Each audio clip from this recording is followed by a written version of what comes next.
Hello student. तो जैसा कि आपको थंबनेल से पता चल रहा होगा कि आज हम लोग एक नया लेक्चर रेशियो स्टार्ट करने वाले हैं। तो यहाँ पर हम लोग रेशियो का बिल्कुल बेसिक से एडवांस लेवल तक देखेंगे। तो इस लेक्चर में हम लोग रेशियो का बिल्कुल बेसिक समझेंगे और जो रेशियो चैप्टर है ये हमारा जितना भी गवर्नमेंट कॉम्पिटिटिव एग्जाम है उसमें हेल्पफुल रहेगा।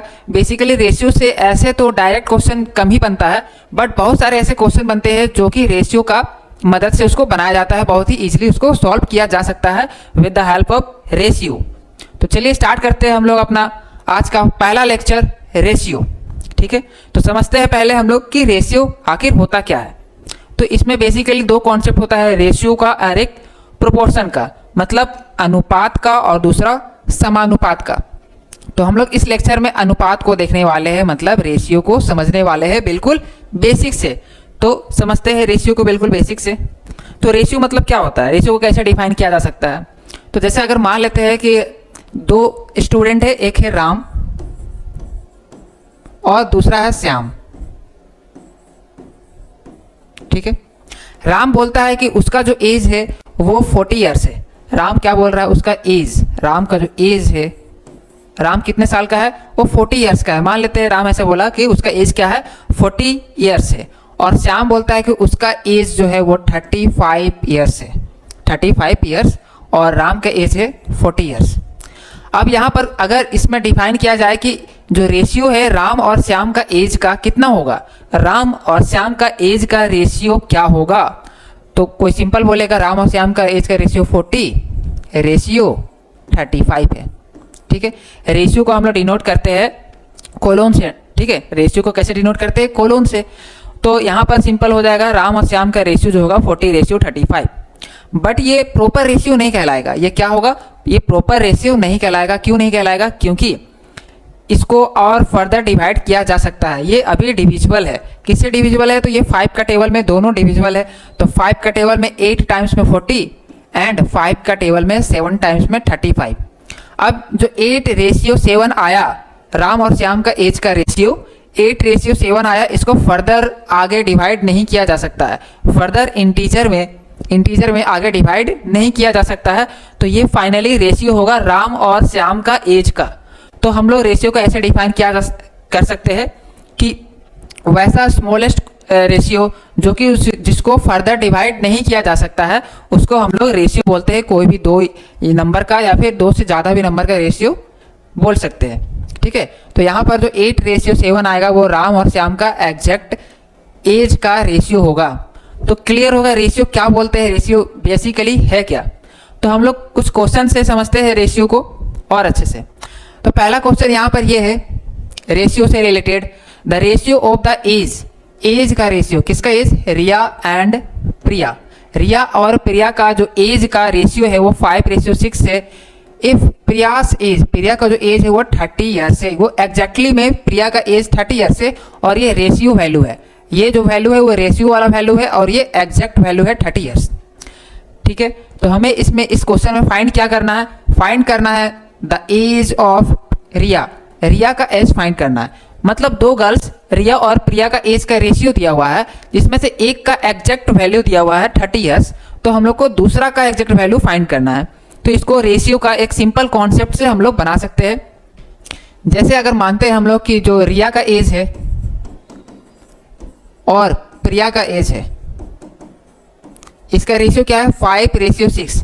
तो रिया का एज को हम लोग 5x मानते हैं और प्रिया का एज 6 के रेशियो में है, यानी 6x मानते हैं। x क्यों दिए, क्योंकि यहाँ पर हो सकता है 5 और 6 का ही कुछ मल्टीपल होगा ना। रेशियो क्या है, सिंपलेस्ट फॉर्म में, यानी किसी से वो कट कर आया होगा, कोई ऐसा टेबल से कट कर आया होगा, कोई ऐसा नंबर से।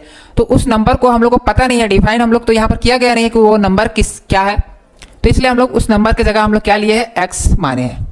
तो रिया का जो एज होगा वो 5x होगा और प्रिया का एज होगा 6x। ठीक है, अब यहाँ पर प्रिया का एज का वैल्यू दिया हुआ है 30 ईयर्स। प्रिया का एज का वैल्यू, एग्जैक्ट वैल्यू दिया हुआ है 30 ईयर्स।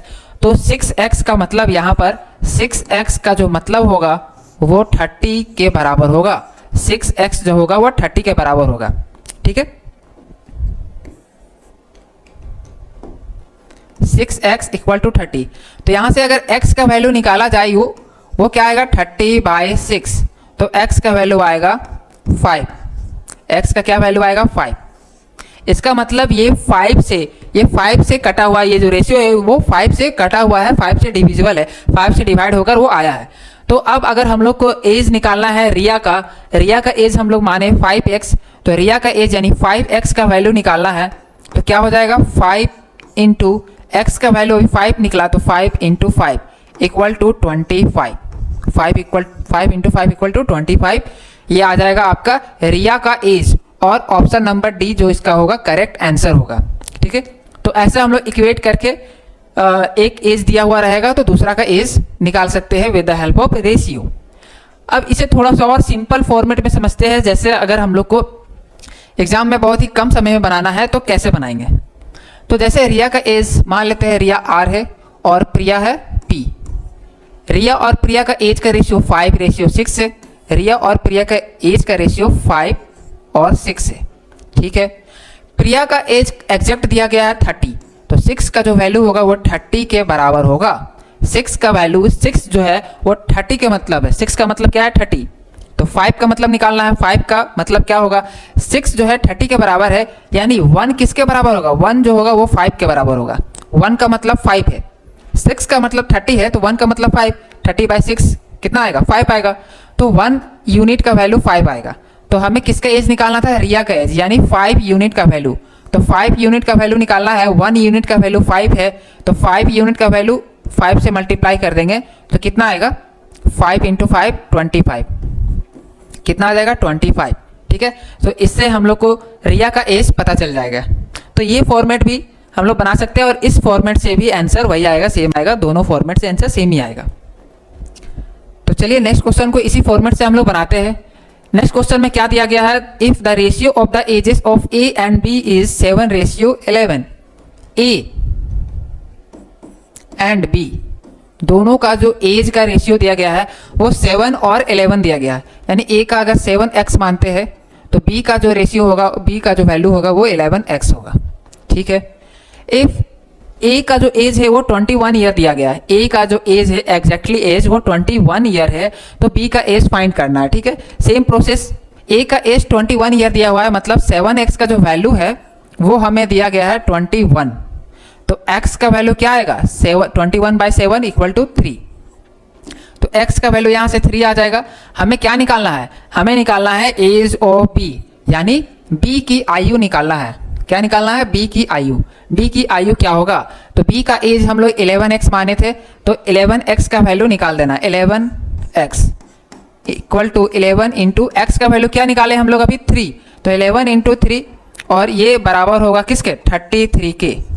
ठीक है, तो जो b का एज आएगा वो कितना आएगा, वो 33 आएगा, ऑप्शन नंबर डी। b का एज क्या आएगा 33, option number D is the correct answer. अब इसे सेम टू सेम उस प्रोसेस से बनाते हैं, यानी a का एज एंड b का एज का जो रेशियो दिया गया है 7:11, 7:11 दिया गया है। यहाँ पर a का एग्जैक्टली एज दिया गया है 21, यानी 7 का जो वैल्यू है, 7 यूनिट का जो वैल्यू है वो 21 के बराबर है। 7 का वैल्यू 21 के बराबर है तो 1 यूनिट का वैल्यू कितना होगा, 1 यूनिट का वैल्यू होगा 3, 1 यूनिट का वैल्यू 3, तो 11 यूनिट का वैल्यू निकालना है, तो 11 यूनिट का वैल्यू क्या होगा, इनटू में 3 कर देंगे तो 11 3 जा 33, तो 33 जो होगा वो हमारा करेक्ट आंसर होगा, यानी बी का एज इस फॉर्मेट से भी 33 ही आएगा। ठीक है, तो आई होप आपको ये कॉन्सेप्ट समझ में आ रहा होगा। क्वेश्चन नंबर हम लोग 3 देखते हैं।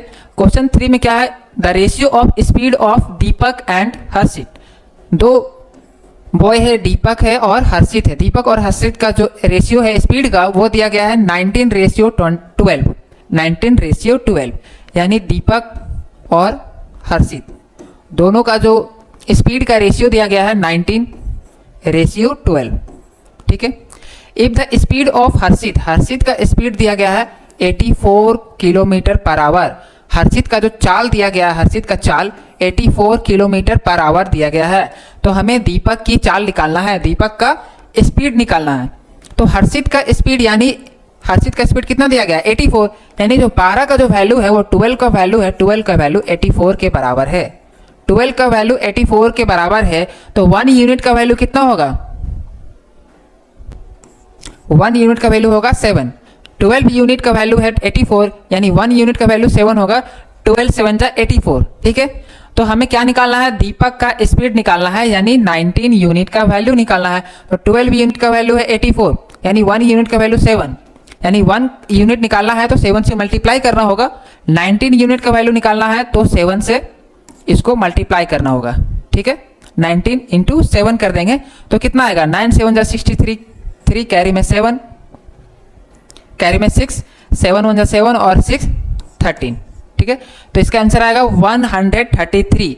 दीपक का जो स्पीड होगा, दीपक का स्पीड कितना आएगा, 133 kilometre per hour, 133 kilometre per hour. तो यहाँ पर हमारा आंसर होगा ऑप्शन नंबर बी, ठीक है। Option number B is the correct answer. तो क्वेश्चन नंबर हम लोग 4 देखते हैं। नेक्स्ट क्वेश्चन क्या है, the ratio of income of P and Q is 8:5। P और क्यू का जो आई का इनकम, आई का जो रेशियो है वो 8:5 है। पी एंड क्यू दोनों का जो इनकम का रेशियो है, आई का रेशियो है 8:5, 8:5 है। इफ पी इनकम्स, पी का इनकम कितना दिया गया है, 40,000। पी का इनकम दिया गया है 40,000, तो हमें फाइंड करना है क्यू का इनकम। पी का इनकम 40,000 है, मतलब जो 8 का वैल्यू है वो 8 का वैल्यू किसके बराबर है, 8 का वैल्यू 40,000 के बराबर है, ठीक है। यानी 1 का वैल्यू 5,000 के बराबर होगा। 8 का वैल्यू 40,000 है, यानी 1 यूनिट का वैल्यू कितना होगा, 5,000 के बराबर होगा। तो हमें क्या निकालना है, क्यू की I, the income of Q, Q का इनकम निकालना है। तो क्या करना है, 5 को हम लोग मल्टीप्लाई कर देंगे किससे, 5,000 से, 5,000 से। तो 5 को अगर 5,000 से मल्टीप्लाई करेंगे तो 25,000 आंसर आएगा। क्या आएगा, 25,000। तो ऑप्शन नंबर सी जो होगा हमारा करेक्ट आंसर होगा, ठीक है। ऑप्शन नंबर सी जो हमारा होगा वो करेक्ट आंसर होगा। नेक्स्ट क्वेश्चन है, ए और बी के वजन का अनुपात, ए और बी का जो वेट है उसका रेशियो दिया गया है 9:13। ए एंड बी रेशियो क्या दिया गया है, 9:13। दोनों का रेशियो दिया गया है, वेट का रेशियो दिया गया है 9:13। यदि ए का वजन बी से 16 केजी कम है, ए का जो वेट है बी से 16 केजी लेस है, 16 केजी लेस देन बी है, ठीक है। ए का जो वजन है वो बी से कितना कम है, 16 केजी कम है। तो बी का वजन ज्ञात कीजिए। बी का वजन हम लोग को निकालना है। ए का वजन बी के वजन से 16 केजी कम है, रियली में वो 16 केजी कम है, लेकिन रेशियो में कितना कम है वो हम लोग निकाल लेते हैं पहले, ठीक है। रेशियो में कितना कम है, ए का वेट है 9, बी का वेट है 13। रेशियो में अगर हम लोग कम का बात करें तो कम कितना है, यहाँ पर 4 का कमी है। ए का वेट बी के वेट से 4 कम है, लेकिन ये रेशियो में है, ये एग्जैक्ट वैल्यू नहीं है। इसका मतलब ये है ना कि 4 यूनिट का वैल्यू ही 16 के बराबर है, 4 यूनिट का वैल्यू ही 16 के बराबर है। तो 1 यूनिट का वैल्यू क्या होगा, 1 यूनिट का वैल्यू होगा 16/4, यानी 4, 4 4 जा 16, ठीक है। तो 1 यूनिट का वैल्यू यहाँ से 4 निकल गया। अब हमें क्या फाइंड करना है, बी का वजन, बी का वेट फाइंड करना है। बी का वेट का रेशियो दिया गया है 13, तो 13 का वैल्यू फाइंड करना है। तो 13 का वैल्यू फाइंड करने के लिए हमें 13 को मल्टीप्लाई करना पड़ेगा यूनिट वाले वैल्यू से, यानी 4 से, ठीक है। तो 13 4 जा कितना आएगा, 52, 13 4 जा 52। बी का वेट का वैल्यू जो आएगा वो कितना आएगा, 52 आएगा। Option number B is the correct answer, ठीक है। ऑप्शन नंबर बी इसका करेक्ट आंसर होगा। देन नेक्स्ट क्वेश्चन हम लोग देखते हैं, क्वेश्चन नंबर 6। क्वेश्चन में क्या बोल रहा है, the ratio of price of shoes and clothes is 11:18। Shoes and clothes, जूते और कपड़े का मूल्य का अनुपात 11:18 दिया गया, 11:18। यदि जूते और कपड़े का मूल्य 29,000 है, जूते और कपड़े का दोनों का ऐड कर देंगे प्राइस को, तो क्या आएगा, दोनों का प्राइस को, दोनों का कॉस्ट को ऐड करने पर 29,000 आ रहा है। तो हमें जूते का मूल्य फाइंड करना है, जूते का मूल्य, the cost of shoes find करना है। दोनों को ऐड करने पर 29,000 आ रहा है। यहाँ पर दोनों रेशियो को अगर ऐड किया जाए, दोनों रेशियो को 11 और 18 को अगर ऐड किया जाए तो 29 आएगा, ठीक है। 11 18 को ऐड किया जाए तो 29 आएगा, लेकिन ये रेशियो में है और एग्जैक्ट वैल्यू हमारा 29,000 दिया गया है, जो एग्जैक्ट वैल्यू है। यानी रेशियो को हम लोग एग्जैक्ट वैल्यू से कंपेयर करेंगे, किससे करेंगे, एग्जैक्ट वैल्यू से, यानी 29,000 से, ठीक है।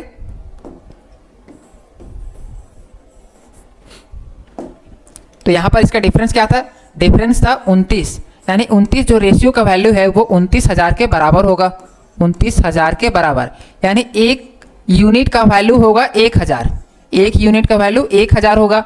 29 यूनिट का वैल्यू 29,000 है तो एक यूनिट का वैल्यू 1,000 होगा। ठीक है, तो हमें क्या निकालना है, जूते का मूल्य, जूते का मूल्य यानी शूज का प्राइस। शूज का प्राइस क्या है, 11 माने है, 11 रेशियो दिया गया है, यानी 11 का वैल्यू चाहिए। तो 11 का वैल्यू चाहिए तो 11 को मल्टीप्लाई करना पड़ेगा किससे, 11 को यूनिट वाले वैल्यू से यानी 1,000 से। तो इसका जो आंसर आएगा 11,000, 11,000 जो होगा कॉस्ट होगा किसका, शूज का। तो option number B is the correct answer. Shoes का जो कॉस्ट होगा वो कितना होगा, 11,000 होगा, 11,000 होगा। चलिए बढ़ते हैं आगे नेक्स्ट क्वेश्चन में। क्वेश्चन नंबर 7 क्या बोल रहा है, Sarla and Radha both went to the market and bought some vegetable. Sarla और राधा बाजार गई, दोनों ने वहां पर कुछ सब्जियां खरीदी। ठीक है, कुछ सब्जियां खरीदी। दोनों के द्वारा अदा की गई राशि, यानी दोनों जो अमाउंट पेड किए हैं, दोनों के द्वारा अदा की गई राशि का अनुपात दिया गया। कितना अनुपात दिया गया, 7:11। कितना, 7:9 दिया गया। क्या दिया गया, 7:9, 7:9 दिया गया है। यदि सरला ने 210 रुपये में सब्जियां खरीदी है, सरला 210 रुपये में सब्जियां खरीदी है, तो राधा ने सब्जियों के लिए कितनी राशि अदा की होगी। If Sarla bought vegetables for 210, ठीक है, सरला ने वेजिटेबल खरीदा कितना में, 210 रुपये में। तो वही क्वेश्चन पूछ रहा है कि राधा ने वेजिटेबल के लिए कितना अमाउंट पेड किया होगा, कितना अमाउंट पे किया होगा राधा ने। ठीक है, तो सबसे पहले सरला और राधा के द्वारा वेजिटेबल जो खरीदा गया था उसका रेशियो लिख लेते हैं। तो सरला के लिए S, राधा के लिए R। ठीक है, एंड रेशियो कितना है, 7:9, 7:9। अब यहाँ पर एग्जैक्ट वैल्यू किसका दिया हुआ, 210 जो है वो सरला द्वारा खरीदा गया कॉस्ट है। ठीक है, सरला द्वारा वेजिटेबल का कॉस्ट है 210, यानी यहाँ पर 7 यूनिट का वैल्यू 210 है। ठीक है, 7 यूनिट का वैल्यू 210 है। 7 यूनिट का वैल्यू कितना है, 210। तो एक यूनिट का वैल्यू कितना होगा, एक यूनिट का वैल्यू होगा 30। एक यूनिट का वैल्यू कितना होगा, 30। 7 यूनिट का वैल्यू 210 है तो एक यूनिट का वैल्यू 30 होगा। और यहाँ से अगर हम लोग 9 यूनिट का वैल्यू निकाले तो 9 को 30 से मल्टीप्लाई कर देंगे तो आंसर कितना आएगा, 270। आंसर क्या आएगा, 270 रुपीज, जो कि राधा ने वेजिटेबल खरीदने के लिए दी थी। ठीक है, तो इसका करेक्ट आंसर होगा सी नंबर।